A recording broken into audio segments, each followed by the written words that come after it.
¿Sabían que existe una forma de mejorar la carpeta asfáltica con escoria siderúrgica? Y se preguntarán qué es la escoria siderúrgica y cómo este material ayuda a la carpeta asfáltica.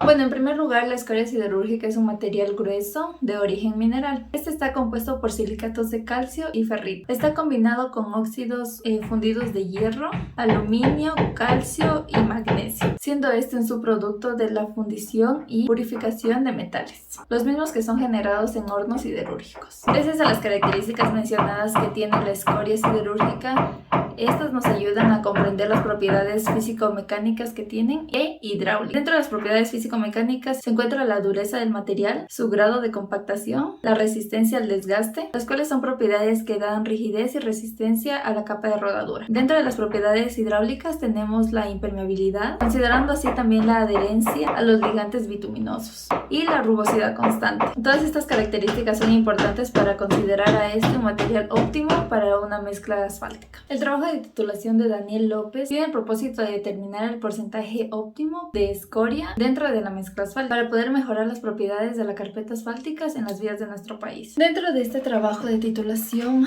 se han realizado varios ensayos para poder comprobar las propiedades físico-mecánicas de los agregados, de la escoria y del cemento asfáltico AC20. En primer lugar, se realizó la granulometría de todos los agregados antes mencionados y el tamaño adecuado para los mismos, siendo este una característica muy importante que afecta a la estabilidad y la funcionabilidad de las mezclas. De acuerdo a las especificaciones generales para la construcción de caminos y puentes del MOB 001F2002, como se muestra en la tabla, establece los requisitos de la granulometría para los agregados pétreos.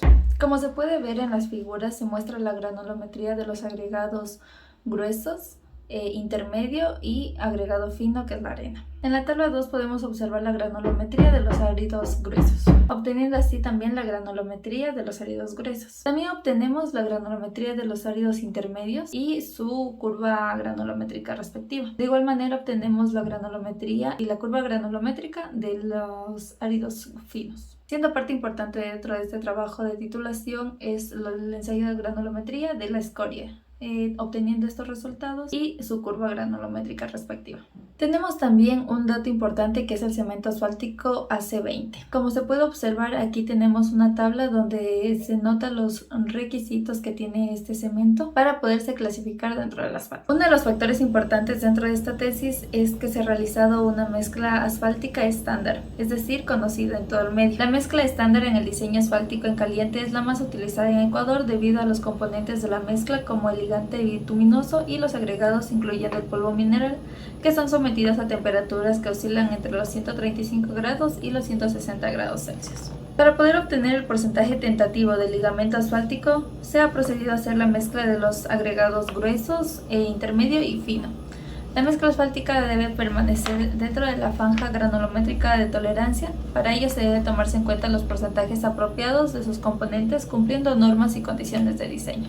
Como se puede observar en las gráficas, obtenemos lo que es mezclas de agregados para poder obtener las mezclas porcentuales de los agregados, siendo así primeramente un porcentaje tentativo a calcular, donde nos ha dado un resultado del 13% de material grueso, un porcentaje del 62% de árido intermedio y un 25% de material fino. Como se puede mostrar en la imagen, el material grueso se le denota con A, el material intermedio con la letra B y el material fino o arena con la letra AC, teniendo así un porcentaje del 100% dentro de estos áridos. Uno de los principales ensayos también dentro de este trabajo de titulación es estabilidad Marshall. Dentro de esta estabilidad se encuentran varios factores muy importantes a considerar. La prueba Marshall es conocida para el diseño y control de mezclas asfálticas en caliente. El método de estabilidad y flujo pueden emplearse tanto para proyectos en laboratorio como para el control de obra, siendo una guía muy importante para determinar sus características volumétricas como mecánicas. Una vez que se han realizado todos dichos cálculos mencionados, se procede a realizar la prueba de estabilidad y flujo. La prueba de estabilidad y flujo consiste en sumergir las briquetas a baño María a 60 grados centígrados más o menos 1 grado centígrado durante 30 minutos antes de ser sometidos al ensayo Marshall. Posteriormente se aplica la carga de la prueba de la briqueta a una deformación constante de 51 milímetros o de 2 pulgadas por minuto hasta la falla. El punto de falla se define por la lectura de la carga máxima obtenida. El número total de newtons requeridos para que se produzca la falla de la briqueta deberá registrarse como el valor de estabilidad Marshall. Mientras la prueba de la estabilidad esté en proceso, se procederá a mantener el medidor de flujo sobre la barra guía y cuando la carga empiece a disminuir se registrará la lectura como valor final.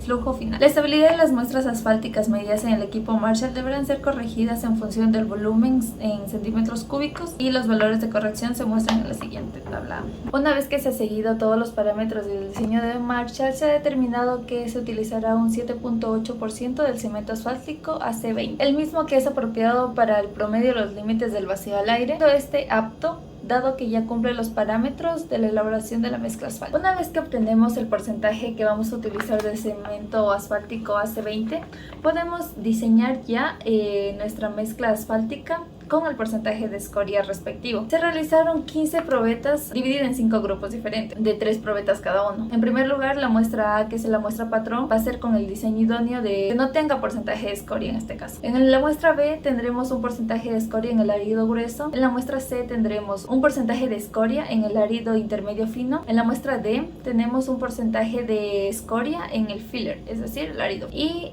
finalmente en la muestra E tenemos un porcentaje de escoria en todos los agregados. Para el árido grueso tenemos un 37.8%, para el árido intermedio fino tenemos un 48.87%, para el árido filler tenemos 5.53% y como antes lo mencioné, el cemento asfáltico tiene un 7.8%. Todas las mezclas tienen la misma proporción, sin embargo, como ya antes lo mencioné, tienen su porcentaje de escoria dentro de estos materiales. Una vez que se han realizado todas las muestras respectivas, como se mostraron a continuación, podemos obtener unos resultados, poderlos comparar con nuestras muestras. De los resultados obtenidos tenemos en primer lugar un porcentaje de vacíos de la mezcla total, que es el VV, versus el porcentaje de escoria siderúrgica. Como podemos observar, la muestra C no cumple con los parámetros de diseño Marshall, la densidad Marshall Bulk versus la escoria siderúrgica. En este caso se puede notar que la muestra C en cambio tiene un comportamiento muy desfavorable dentro de este método, dado que la muestra C tiene un alto contenido de densidad en sus briquetas debido a su mínimo contenido de vacíos,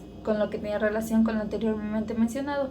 Por lo tanto, la muestra C aún sigue siendo no apta para el diseño. También tenemos el porcentaje de vacíos de los áridos, el que conocido como VAM, versus los porcentajes de escoria siderúrgica. Considerando la gráfica, se puede denotar que la muestra C aún sigue siendo no apta para el diseño de Marshall, siendo la muestra B apta para el diseño, dado que sí cumple con el límite inferior. Otro factor importante tenemos que es el porcentaje de volumen específico de asfalto, también conocido como VEA, versus el porcentaje de la escoria. En este caso podemos denotar que la muestra C aún no puede ser apta, dado que tiene un porcentaje demasiado alto a comparación de las muestras B, D y E. Considerando que también la muestra D y E sobrepasan el límite superior de este ensayo, por lo tanto consideramos que la muestra B es apta dentro de este estudio. También tenemos la estabilidad Marshall versus el porcentaje de escoria. Dentro de la gráfica se puede observar cómo está la muestra A, que es la muestra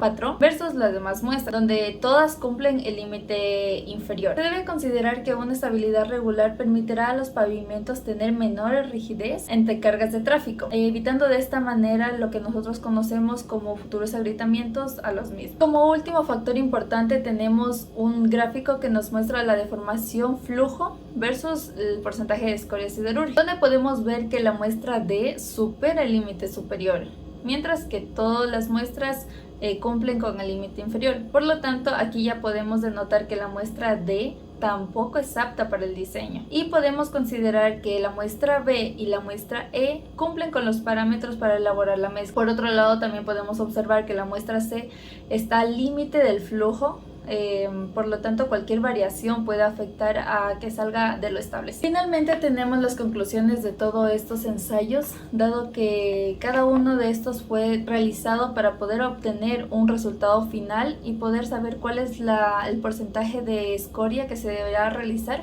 dado que el porcentaje de escoria en los áridos grueso, intermedio fino y filler puede afectar, como se puede observar, dentro de las características y las propiedades físico-mecánicas de nuestros probetas. Por lo tanto, finalmente podemos comparar la estabilidad Marshall versus la deformación flujo, donde se puede observar que la muestra B y la muestra E son aptas para el diseño, siendo la muestra B aún más apta dado sus características que tiene y cumple con la mayoría de los parámetros que son importantes. Gracias a esta investigación se puede tener una base para poder realizar ya lo que es la utilización de escoria dentro de los pavimentos de nuestro país, dado que se ha visto todas las ventajas que tiene dicho material. Para poder implementarlo se debería realizar aún más estudios más profundizados para poderlos incrementar dentro de la mezcla asfáltica de nuestro país, para mejorar sus características y sus propiedades físico-mecánicas y ayudar así al mejoramiento de las vías de nuestro país. Gracias a esta tesis nos ha podido ayudar a tener un impulso y poder